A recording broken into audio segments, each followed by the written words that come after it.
क्या माता पृथ्वी कभी लड़ाई करने आया है? हाथ खड़ा करेंगे। लड़ाई करने आया नहीं आया ना? अगर आया है तो हाथ खड़ा करेंगे, नहीं आया तो मत कीजिएगा। बताइए, हाथ खड़ा आपसे लड़ाई करने आया है? अरे हमारे तो भाव है, बोलने के बाद भाव होता है, इसीलिए हम हाथ खड़ा कर मेरे साथ। अच्छा, किस किस से माता पृथ्वी लड़ने नहीं आया? अन्न देता, हाथ खड़ा कीजिए। तो अब हाथ भी खड़ा नहीं, अन्न नहीं देता आप लोगों को। तो जान लीजिए, जिस तरह से माता पृथ्वी कभी क्रोध नहीं करती है, अनेकों प्रकार की कष्ट अपने बच्चों को सह करके भोजन प्रदान करते हैं, उसी प्रकार से बन रहा है। वन के वृक्ष को काट कर कई प्रकार के बनाया जाता है, कुर्सी, टेबल, पलंग, परंतु कभी वन के वृक्ष कभी लड़ने नहीं आता है।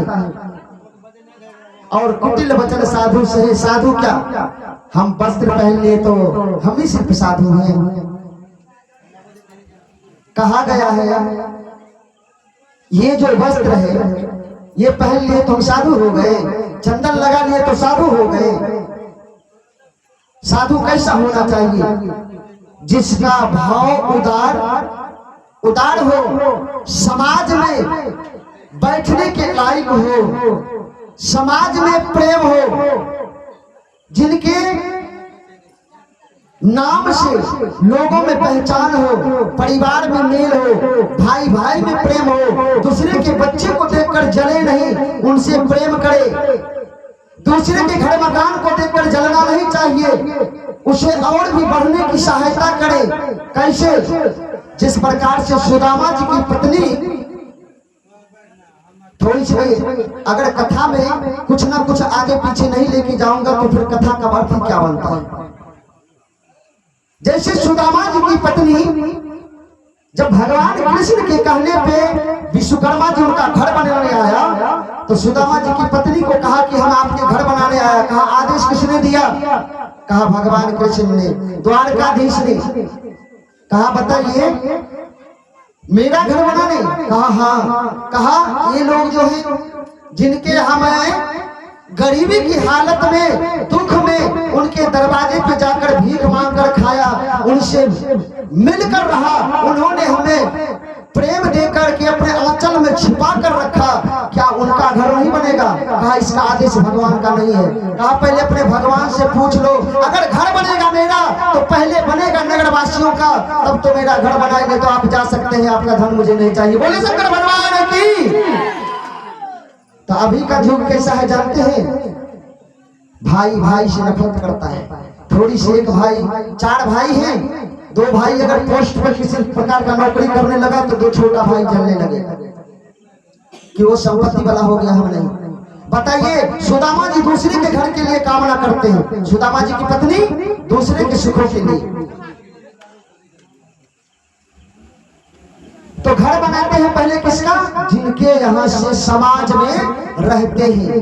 पहले घर बनाओ उसका जो समाज में रहते हैं, भगवान से वही प्रार्थना करो, तब घर बनाओ अपना, ताकि कल अगर विपत्ति फिर से आ जाए तो हम उनके पास जाकर कुछ मांग कर खा ले। बोली शंकर भगवान की।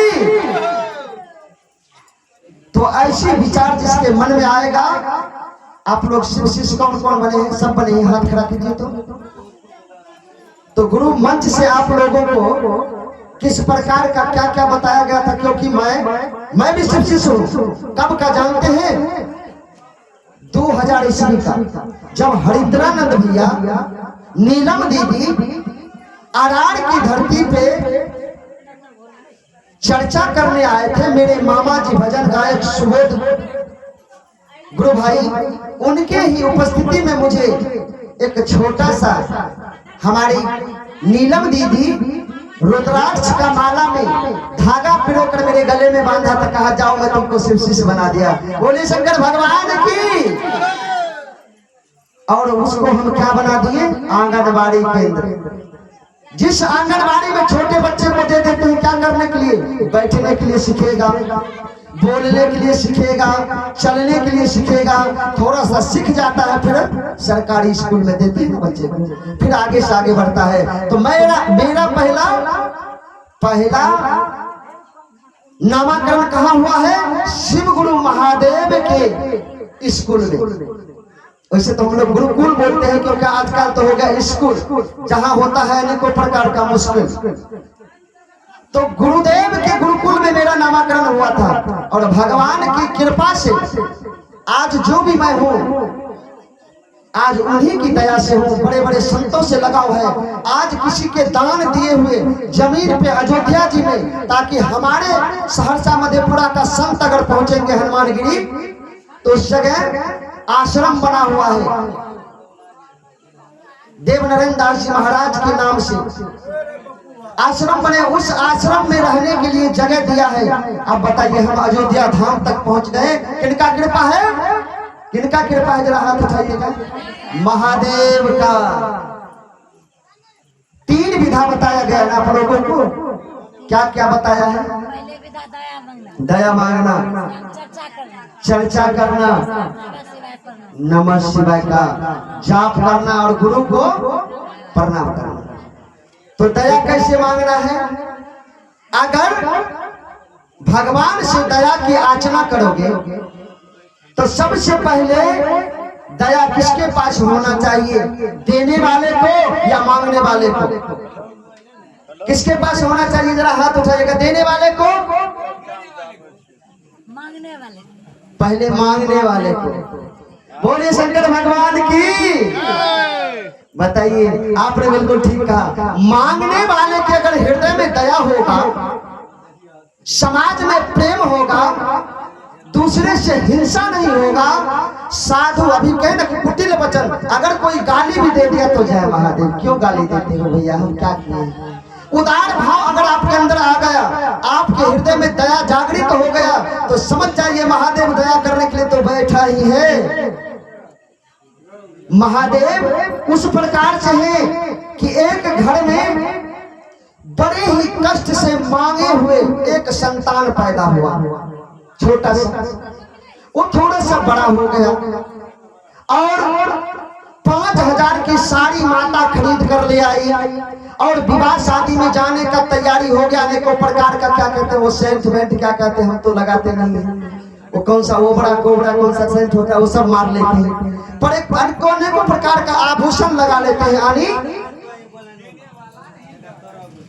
आनी 16 श्रृंगार 3200 अवरण माँ बहन करती है ना। और उसके बाद छोटा सा बच्चा कहीं गलती से जाकर आगे में आंगन में कोई पानी डुला हो, कीचड़ हो, उसमें गिर गया। बच्चा कीचड़ में गिर गया तो दौड़कर माता ये नहीं देखती है कि 5000 की मेरी कपड़ा है और मेरे 10,000 की आभूषण है। दौड़कर पहले बच्चे को क्या करते हैं? गोद में उठा लेते हैं और उसी 5000 की आंचल से बच्चे को साफ करने लग जाते हैं। बेटा तुम्हें चोट तो नहीं लगी?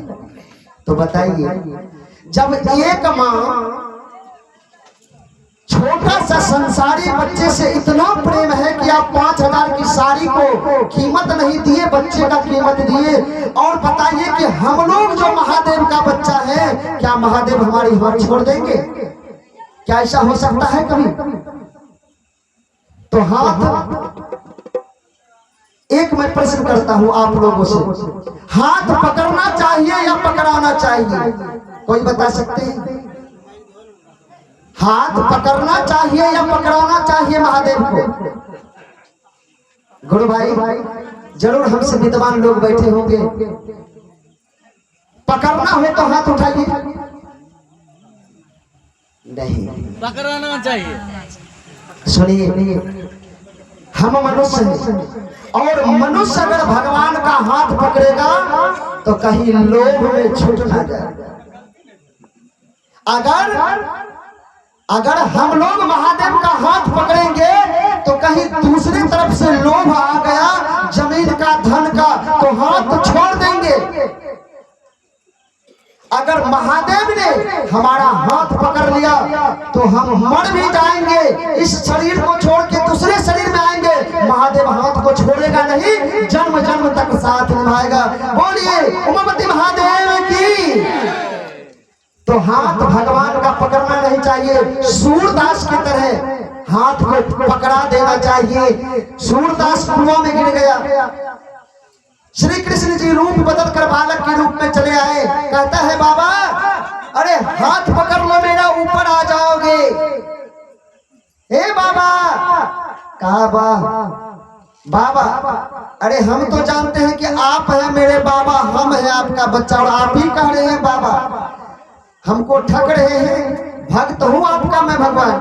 कहता है हाथ पकड़ लीजिए। कहा मैं सूरदास हूँ, दिखता नहीं है। कहा फिर क्या करूं? कहा आप ही पकड़ लीजिए। कहा कि आप ही मेरा हाथ पकड़ लीजिए, हम हाथ पकड़ेंगे, हमको दिखेगा तब तो हाथ आपका किधर है। और अंतर आत्मा से दिख रहा है उनको। हाथ पकड़ सकता था सूरदास, परंतु पकड़ा नहीं। कहा हे बालक, अगर तुम बालक ही हो, भगवान बने नहीं हो, मेरा हाथ पकड़ के खींच लो, क्यों तुमको मेरा हाथ दिखता है। भगवान ने हाथ पकड़ के ऊपर कर लिया। बताइए, बच्चे का हाथ छोटा सा होता है ना, अब कुआं इतनी गहरी थी कि आप उतना अंदाज नहीं लगा सकता हाथ किसका बड़ा हो सकता है। तो भगवान, इसीलिए कहा गया है कि पाप का हाथ छोटा होता है और पुण्य का हाथ बड़ा होता है। वो धीरे से पकड़ता है, पाप जल्दी पकड़ के संपत्ति बना देगा। और पाप का धन, कहा गया है नानी का धन, बेईमानी का धन पानी में चला जाएगा। बोले शंकर भगवान की। हम तो आप लोग के बीच सिर्फ आशीर्वाद के लिए आता हूं। और दूसरा में क्या कहा गया है? चर्चा करना। कैसी चर्चा माता? कैसी चर्चा मेरी गुरु बहना, गुरु माता, गुरु पिता, बताइए कि कैसी चर्चा होना चाहिए भगवान का? क्या भाई भाई में लड़ाई हुआ उसका चर्चा? किसी ने जमीन जोत लिया उसका चर्चा? सास ने बहू को गाली दिया क्या उसका चर्चा? बहू ने सास को गाली दिया उसका चर्चा? नहीं। कहा गया है निंदा किसी का करो मत, निंदा से पतन हो जाता है। दूसरे का निंदा मत करो। अगर साधु बने हो, शिव शिष्य बने हो ना जी, रुद्राक्ष पहने हो ना, माला है तो माला ये हाथ में पहनो या गले में, शिष्य बने हो ना, तो शिष्य का भाव कैसा होना चाहिए? हमारे महादेव कैसा थे? कहा गया है, हमारे भजन गायक कभी कभी गाते हैं, भोले बाबा तेरे दरबार में जो आते हैं, भोले बाबा तेरे दरबार में जो आते हैं, दुनिया भरते हैं काली बुलही जाते हैं, दुनिया भरते हैं काली बुलही जाते हैं।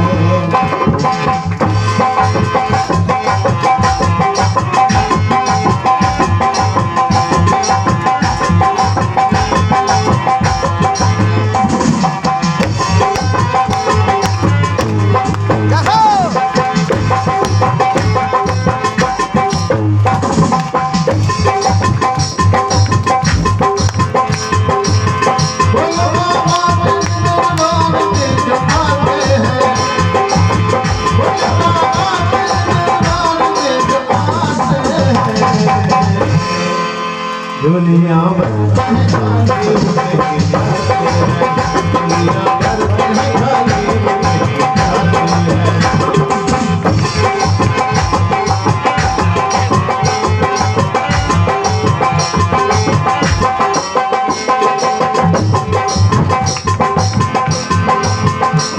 चले आए हैं दिल में बड़े थोड़े दिल में अपने नाम मेरे, अब चले आए हैं दिल में बड़े अरमान लिए, थोड़े तेरे दिल में अपने नाम लिए। तेरे मेहमान के गीत जो भी भक्त गाते हैं, तेरे मेहमान के गीत जो भी भक्त गाते हैं, दुनिया भर में काली जाते हैं, दुनिया भर में काली जाते हैं। बोले बाबा मेरे दरबार में जो आते हैं, बोले बाबा मेरे दरबार में जो आते हैं, दुनिया भर में बाबा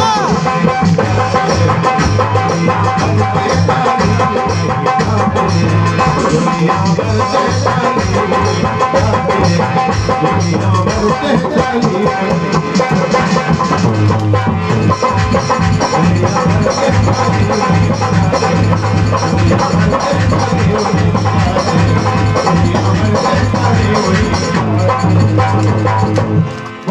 सच्चे दरबार की।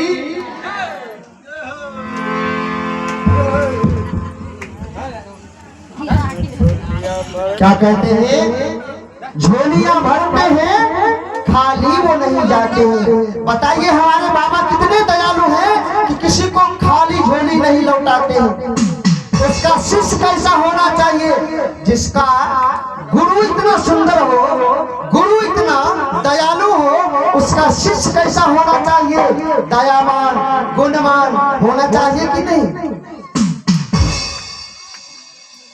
तो सबसे पहले चर्चा उनका होना चाहिए। घर में लड़ाई हुआ उसे बोल जाइए, हे दीदी, हमारी गुरु बहना जाकर कहेंगे, दीदी हम शिव को अपने जीवन में गुरु बनाए हैं, तो मेरा जीवन का कल्याण हो रहा है, तुम भी शिव को गुरु बना लो, तुम्हारा भी कल्याण हो जाएगा। और सुन लीजिए, आप लोग कहाँ नाचते हैं, माता बहन कहाँ नाचते हैं, लाज शर्म की घोंघट छोड़ नाचत है जग में।